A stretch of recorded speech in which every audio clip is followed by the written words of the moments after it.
Buenas noches, Rolando Medina, un gusto saludarte desde El Salvador. Querido amigo Marvin, al contrario, a nuestros amigos de Cinema Libertad, gracias por recibirme en sus casas, ¿verdad? A este servidor apasionado por el séptimo arte. Gracias por la invitación. Recordarle a nuestra audiencia que tú fuiste el primer conductor de Cine Apolo, que es Cine Libertad, es la secuencia, la secuela, la segunda versión de Cine Apolo. Así es que un gusto tenerte, ya más o menos sabes cómo es, digamos, la dinámica del programa. Sé que no va a ser nada novedoso para ti. No. Y de verdad, gracias. Cuando Elson, el productor, me escribe, recordar esos días de cinema, de Cine Apolo, ¿verdad? Pero bueno, gracias de verdad. Contento. Ha sido un año interesante para el cine salvadoreño, Rolando. En lo que va ya de la mitad de 2022 se han estrenado 4 películas en el país, lo cual es bastante satisfactorio, alegre, da, digamos, como esperanza de que está surgiendo por fin la industria cinematográfica en El Salvador. ¿Qué opinas de eso? Bueno, como tú lo dices, el entusiasmo y la primera emoción es de alegría, es de esperanza, es de fe, ¿verdad? Pero luego, y aquí me van a disculpar, ¿verdad? Te voy a hablar como crítico de cine con 33 años de experiencia, habiendo recorrido, teniendo una experiencia en la que me permite ver desapasionadamente, ¿verdad? El cine. Esa es la primera impresión que me da, de mucho entusiasmo, ¿no? Al ver que hay esa actividad. Pero como crítico pregunto, ¿en dónde estamos realmente? ¿Hacia dónde vamos y qué queremos y a dónde deberíamos de estar? Siempre me haré preguntas como crítico, ¿verdad? Y creo que por eso estamos esta noche acá, que es lo que trataremos de responder. ¿Qué presagio? A ver, para presagiar lo podemos hacer desde 2 perspectivas, la serendipia esotérica, una especie de magia o un presagio basado en hechos, en historia, en acontecimientos y contextos. Me quedo con lo segundo. ¿Sí? Me quedo con lo segundo. ¿Qué has logrado ver? Logro ver el mismo patrón. Entusiasmo. No lo voy a llamar llamará de tusa, porque hacer cine es difícil. Culminar un proyecto como lo ha hecho Brenda Vanegas, que yo le he estado esperando esa película 7 años, lo de Julio, ¿verdad? Entusiasma, y entonces no puede ser llamado llamarada de tusa, porque ha habido verdadera pasión, verdadera voluntad en culminarlo, verdadero esfuerzo en llegar a un corte final. Sin embargo, tú me preguntabas, ¿qué ves? Pues veo lo de siempre, puro entusiasmo, cero planificación, cero realidad, cero asentamiento con nuestra realidad. Y nuestra realidad la veo desde 2 puntos de vista. Primero, que debemos de separar la calidad de nuestros técnicos de la necesidad que exige la narrativa cinematográfica. Son 2 cosas muy diferentes. No voy a poner en duda de nuestros directores de fotografía, no voy a poner en duda de nuestro avance desde que, te lo voy a decir, y tal vez voy a hacer un poquito de historia. Cuando yo cubrí mis primeros Oscars en el 2000, yo venía entusiasmado, y siempre no voy a caer bien por no aplaudir, pero es que lo que tú me decías, ¿cuál es tu presagio? Yo te decía, en base a hechos. Yo venía de ese 2000, o sea, en el 2001, de haber estado hablando con González Iñárritu con su primera película, Amores Perros. Pude ver lo que era el entusiasmo de una industria de Hollywood en ese momento por el cine latinoamericano que estaba volviendo. Yo lo decía así, hay que aprovechar en El Salvador a formarnos y a tomar en serio, más allá de la alfombra roja, más allá del entusiasmo, más allá de la, en aquel momento, llamaradas de tusa, el hacer cine, ¿verdad? Porque Hollywood está en estos momentos dejando de ver un poco a Europa, ¿verdad? Salvo el monumental Almodóvar, que lo siguió viendo hasta toda la mitad del 2000, pero ya no era aquella pasión por el cine francés, por el cine italiano que tú habías visto, si veías, porque es que hay que tener también, hago este paréntesis de paréntesis, esa realidad en cuanto a que Hollywood, por ser un mercado muy grande, por tener muchos latinos, por tener muchos salvadoreños, debe de importarnos como mercado para exportar. El Salvador como El Salvador no es tan sustentable, a menos que haya una película que tenga piernas y que logre mantenerse todo el año y así recupere su inversión, ¿verdad? Entonces yo decía en aquel momento, ojo, aprovechemos porque Hollywood en esta década va a volver a ver a Latinoamérica y ahí tenés Ciudad de Dios, ahí tenés cómo surge y cómo están los de Tres Amigos que llegan a romper lo que es el esquema, hablo de Guillermo del Toro, de Alfonso Cuarón y de Iñárritu, de colarse muy bien salvando las grandes diferencias de la cinematografía mexicana y de su escuela de cine, pero estoy hablando de este mercado que anda buscando, y el mercado hollywoodiano en ese momento, y nos quedamos dormidos. ¿Por qué? Y aquí viene, y vuelvo a esto, ¿cuál es la falencia que veo? Como para entrar rapidito, y ya me pregunta, son dos grandes falencias, no es técnica, no es técnica, no es una fotografía, no es una, es uno, las dos grandes falencias que sigo viendo es nuestras actrices, no es que sean malas actrices, son malas actrices para la cámara, son excelentes en teatro y todavía no logran, no digo entender, porque no es de entender, es de aprendizaje o es de química, y entonces aquí yo me hago preguntas, aquí voy a recurrir un poco a la retórica socrática, a preguntarnos, ¿no será que debemos de dejar de estar buscando en el teatro nuestros primeros actores y actrices de cine y buscarlo como lo hizo el neorrealismo italiano, ¿verdad? Como en ese momento lo hicieron, ¿verdad? Visconti, Fellini, en sus primeras películas, Rossellini, en actores de calle, como lo vimos con Egli en La Rebúsqueda, por ejemplo, en donde, y fueron muy criticadas, pero es que a la hora de contarme una historia, el actor, si yo encuentro al personaje en esta persona de calle, y no estoy hablando de calle porque es de vendedora, no, estoy hablando de la calle, que tú te encontrás en la calle, sea estudiante, sea clase media, sea lo que sea, pero que tú tengas el ojo para encontrarlo, mientras nuestros grandes actores de teatro aprenden a dejar que la cámara está aquí,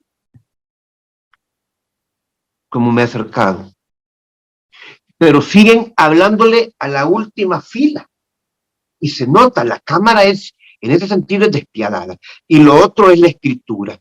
Yo sigo viendo unas grandes falencias en la escritura de guión, es que, y vuelvo a lo mismo, tenemos grandes cuentistas, tenemos grandes novelistas, Marvin, pero es que no hemos entendido que el guión es como un plano arquitectónico, y entonces hay mucho ego de mi texto no se toca, mi texto no sé, mi texto no, mi texto, y que también tenemos que queremos directores, autores, como que si todos tuvieran la capacidad de ser Almodóvar o Woody Allen, y no hay esa humildad de retomar un guión de esos que hay en bolsas de guiones y readaptarlo, un argentino y traerlo, o sea, el director salvadoreño quiere ser autor, cuando lo principal, y acá termino toda esta gran idea, es, solo hay una misión para el cine, y es que no la tenemos clara, y por eso es que yo veo productos que todavía en ficción no despegan como deberían. Veamos lo que ha hecho este año Costa Rica con Clara Sola, lo que hizo Panamá con Plaza Catedral, lo que ya ha hecho Jairo Bustamante con 2 películas, a dónde ha llegado en ficción y cómo es la narrativa que está ocupando, ¿sí? Ese es para mí los dos grandes problemas, ¿verdad?, que tenemos. Luego, obviamente, a nivel de dirección, el gran problema que existe, Marvin, es que la estética de nuestro director sigue siendo videoclipera y de comercial, preciosista. Y aquí digo, hay que recordar que la misión de una película, de un director, de un libretista, de una actriz, de un director de fotografía, una sola, contarme una historia. Pero todos queremos mandar un mensaje y no contamos verdaderas historias. Me surge una pregunta, por ejemplo, me llama la atención dos cosas. La primera, los británicos, que incluso hacen películas, hacen cine en el idioma de Hollywood. Ellos no han podido hacer eso que tú dices que América Latina debió haber aprovechado esa oportunidad de meterse al mercado estadounidense y mucho menos la América Latina, ¿no? Que tendría que doblar o tener actores hablando inglés. O sea, ¿cómo logra El Salvador o la América Latina algo que el cine británico no ha podido hacer en Hollywood, Rolando? Primero hay que separar el cine británico. La respuesta final es sí, pero también puede ser autosustentable. El cine, primero, el cine británico, como cine británico, brega en dos mundos, ¿verdad? Gran Bretaña, ¿verdad? Irlanda, Escocia, Inglaterra, Gales. Es un mercado tan grande que puede autosustentarse. No es que no quiera ir a Estados Unidos, porque ahí está el gran mercado, ¿verdad? Pero si no logra bregar e irse a Estados Unidos, o sea, yo no compararía en Gran Bretaña en ese sentido. Hay unas que logran al año una, dos, tres, ¿verdad? Lo que sí son los talentos británicos, los actores británicos sí logran irse a Estados Unidos y bregar en ambos mundos. Si hablamos de los directores como cineastas, obviamente nos hace falta un Jim Sheridan, ¿verdad? Que tuvimos, ¿verdad? O un Neil Jordan que tuvimos allá en los 90, 2000, ¿verdad? Pero la respuesta es un mercado autosustentable. Si nosotros el cine salvadoreño lo viéramos, que tiene la capacidad de impactar y llegar a todo el mercado centroamericano, creo que estuviéramos hablando en la misma dimensión, ¿verdad? Pero los centroamericanos todavía estamos atomizados en eso. Somos 33, 35 millones de habitantes, ya es un mercado importante, ¿verdad? Pero y es que ese es el problema. Los nacionalismos creo que mal entendidos en el cine, ese es otro de los grandes problemas. Queremos aplaudir nuestras películas por dos razones. Si la causa de la que habla la comparto, no me importa si está mal hecha, la voy a aplaudir. Y eso no se puede. ¿Por qué no se puede? Porque cuando tú das un paso más allá de tu frontera, de tu metro cuadrado, la bandera solo sirve como referencia. Ah, una película salvadoreña. Voy a ver una película salvadoreña. Pero ese espectador afuera lo que espera es una película con una voz universal y con una calidad narrativa, al punto que podrán haber películas que esta audiencia le perdona las falencias técnicas. Claro, con la tecnología que hay en la actualidad, cada vez ese margen de tolerancia es menor, ¿verdad? Pero es que ya, vamos, Irán ya tiene una cinematografía, claro, pero ahí está de la mano de Francia, ¿no? Pero Irán, Afganistán ya tienen, ¿verdad? Ya tienen una cinematografía muy madura. Y estamos hablando de países que nosotros los vemos todavía como enturbados en un desierto, lo cual es una otra falacia, ¿verdad? Eso, Marvin. Yo creo que otro de los problemas que tenemos en El Salvador, hablar de ficción, por eso me gustó Polvo de Gallo, pero voy a decir, desde este año, Polvo de Gallo es la que a mí más, con todo lo que, los problemas que me pueda presentar, es la que me llevó más interesado al final, por una estética que aunque podrá parecer intelectualoide o intelectual, o un poco pasada ya de su tiempo, se mantiene fiel a lo que quiere, ¿verdad? Y es que el problema es que el salvadoreño solo piensa en tres temas. O tenemos que hablar del narco, o tenemos que hablar de la pandilla, o tenemos que contar una historia de la guerra todavía. No me estoy oponiendo a eso. O la exaltación, exudación de la pobreza. Y entonces digo yo, Dios santo, voy a poner un ejemplo, hablemos del cine gringo, que es una adaptación, Coda este año. O sea, ¿por qué no somos capaces de encontrar en nuestra escuela de sordomudos una historia que sea universal? Porque al final el cine que tiene repercusión, el cine con bandera, que logra tener repercusión mundial, hablemos de Full Monty, de Peter Cataneo, 97, ¿verdad? Lo que pasa es que al final me cuentan una historia que era muy moderna en ese tiempo y muy popular, casi como que si habláramos del cine de ficheras o de verduleros del cine mexicano. Estamos hablando de los Chippendales, de aquellos hombres que se desvestían. Pero lo que pasa es que aquí, la historia que Peter Cataneo, cómo me la enmarca en una ciudad en donde el desempleo por la industria, la recesión, acordemos que estamos hablando de los 80, 90, aquella época más o menos que retrata 90, ¿no? Post 80, post Margaret Thatcher, ¿verdad? Ya cuando cae la recesión en los países británicos y de la necesidad de los que se han quedado sin trabajo en las fábricas de acero, eso a una película que pudo haber sido, repito, como de ficheras, verduleros y albañiles, termina convirtiéndola en otra cosa por el contexto. Entonces, a veces de repente siento, porque tiene una voz universal, porque España tiene paro, El Salvador tiene desempleo, y entonces, obviamente a eso me refiero, la audiencia va todavía falta que abramos, feo decirlo, pero que expandamos, no sé si el espíritu, la mente, la visión, Marvin, porque todavía estamos, como te digo, muy así, nuestra guerra, ok, pero dirías que el cine salvadoreño es conservador, Rolando. Lo es en demasía, pero conservador en cuanto a sus historias, en cuanto a no querer salir de solo contar esto y esto. Por lo que te decía, Polvo de Gallo me encanta porque empieza a atreverse, a hablar del tema del acoso sexual y cómo lo hizo, porque yo de repente, a mí lo que me fascinó es de la película, como te vuelvo a decir, con todas sus falencias y etcétera, etcétera, pero lo que voy a resaltar de Polvo de Gallo es si lo hubiera mantenido el que parecía una historia distópica de ciencia ficción, me explico, al principio me hizo ver un San Salvador, claro, quería mostrar un Salvador que hasta limpio y todo, pero es que no fue eso, los planos que eligió me hizo ver un punto de vista, pero de un San Salvador vacío. El problema, y aquí es lo que te digo, narrativamente no logramos llegar los 90 minutos con esa visión, porque de repente la voz de lo que quiero contar, que es el acoso sexual, los hombres, cómo abusa, que está dentro de la familia, eso terminó descargando lo que narrativamente a nivel universal podía hacer la diferencia en esa película, como para poner un ejemplo.